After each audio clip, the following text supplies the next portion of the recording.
Hello everyone, I hope you all had a safe and healthy holiday season. Today we are going to be looking at the unsolved case of Dorothy Scott. This case is highly frustrating and has unfortunately gone unsolved for over 40 years. And before we jump into our video, don't forget to hit that subscription button down below if you like true crime. I upload about once or twice a week.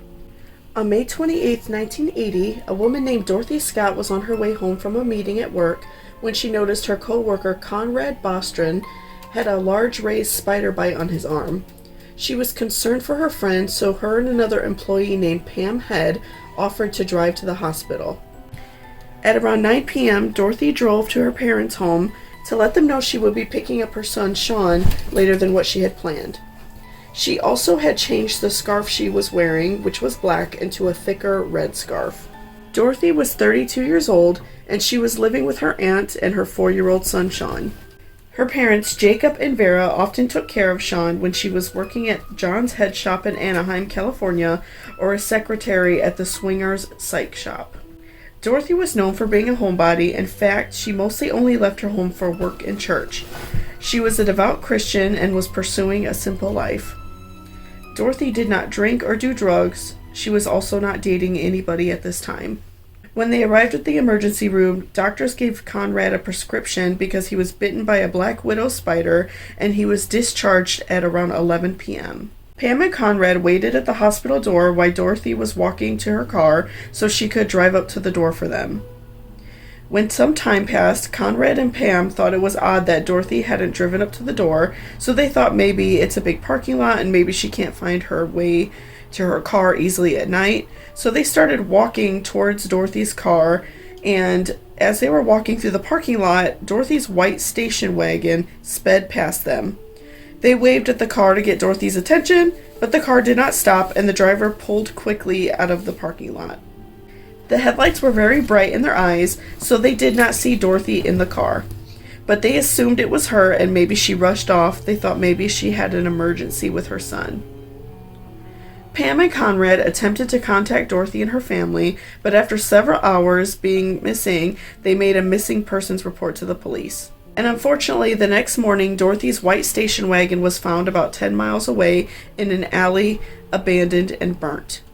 The fire was put out and there were no human remains inside, so the police believed Dorothy had been kidnapped. Now, you all need to know something extremely important. If you are ever receiving threatening phone calls, you need to call the police. It doesn't matter if it seems silly or you feel stupid. Absolutely call the police and let them know and demand that they take it seriously, because Dorothy did contact the police, and it seems at first like they were listening in on the calls, but the caller kept hanging up. And I'm sure now the technology has gotten much better, so it's easier to pick up phone calls. But from what I was reading, it seemed in the beginning that they weren't really taking it that seriously. And it's just very important to make sure that we push our police to do better, and we tell them no, I'm scared, this person is threatening to kill me, and that's a very big deal. So make sure you always report it. I hear often in these cases that it was reported to the police and nothing was done, or there wasn't much follow-up by the person, or it wasn't reported at all. So please, if you are ever receiving any threatening phone calls, please call the police and let them know what's going on. So Dorothy had been receiving calls from a man whose voice sounded familiar, but she couldn't exactly place this voice. The caller would say he was watching her outside of her home. He would threaten her by saying, "When I get you alone, I will cut you up into bits so no one will ever find you." And once he demanded that Dorothy look outside because he left a gift for her, and the gift was a dead rose on the hood of her car. Dorothy did alert the police, and they did install a voice recorder, but again, back then the technology was not up to par, and they did not catch the man's calls. Dorothy was terrified, and she began taking karate lessons as self-defense because she was worried that the caller was someone that she knew, and they may attack her while her guard was down. Once police collected all of this information from Dorothy's family, they believed that the caller was her stalker. Back then, stalking was not taken very seriously, and let's be real, it's often not taken seriously today. Investigators believe the caller was obsessed with Dorothy, and this was backed up by her disappearance. The fact that Dorothy was kidnapped while she was not in her normal routine made police believe the kidnapper may have been following her that evening and most likely many nights prior. Dorothy would normally leave work and drive to her parents' home to pick up Sean, and then she would drive home. And that day, she drove to her parents' house, switched her scarf, and then drove to the hospital. Investigators also believe that the kidnapper did not intend to attack Dorothy that night, but it was an opportunistic attack. The attacker most likely waited the entire time Dorothy and her co-workers were inside the hospital, and when the attacker saw Dorothy walk back to her car alone, that is when they decided at the spur of the moment to attack her. So that is another rule to always go by. If you are ever out with friends, everyone walk together in parking lots or anywhere really. I understand Dorothy was trying to be kind because Conrad was just in the hospital, but if Pam and him walked to the car with her, most likely Dorothy would not have been attacked that night. 2 weeks after Dorothy went missing, Dorothy's mother Vera received a phone call asking, "Are you related to Dorothy Scott?" And the caller said, "Well, I've got her." From this point, every Wednesday she would receive calls and her husband Jacob was out of the home.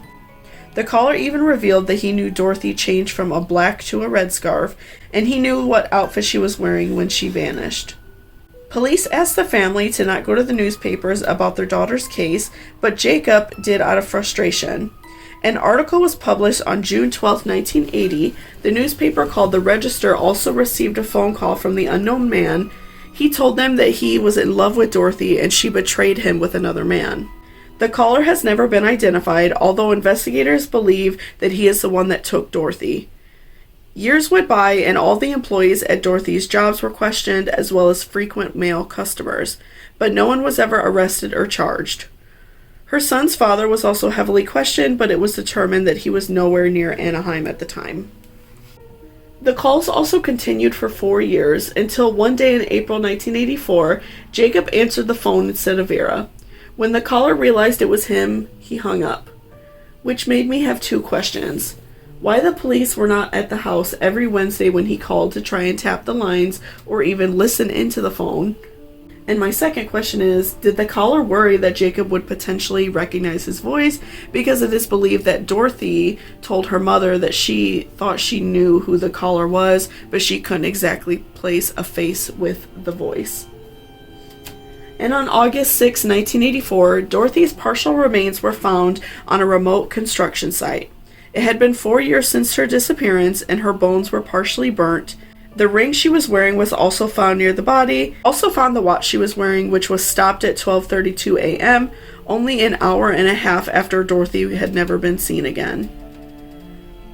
There was also partial remains of a dog right by the body as well, which made some locals believe that a man named Mike Butler was responsible because he was an occultist. But there was no evidence that made Mike responsible, so he was never arrested. And I find this case just so sad. Sean grew up never knowing his mother, never knowing what happened to her, and her parents unfortunately passed away.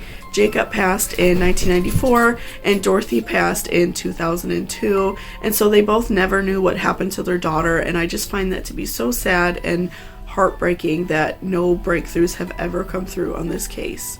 So thank you so much for watching this video, guys. If you always, of course, have any information on this crime or any other important crimes, please contact the local authorities. I will leave any numbers or information I could find for this particular case down below. So please, if you ever have any information, if it seems small or not important, maybe somebody out there knew Dorothy or knew that somebody at her job or just somebody in general had a crush on her that was a little bit odd, it's always important, and that's why I think it's so important to spread these cases around and let other people know about them who maybe would have never heard of them, because you never know who knows information, and it really does help solve these crimes.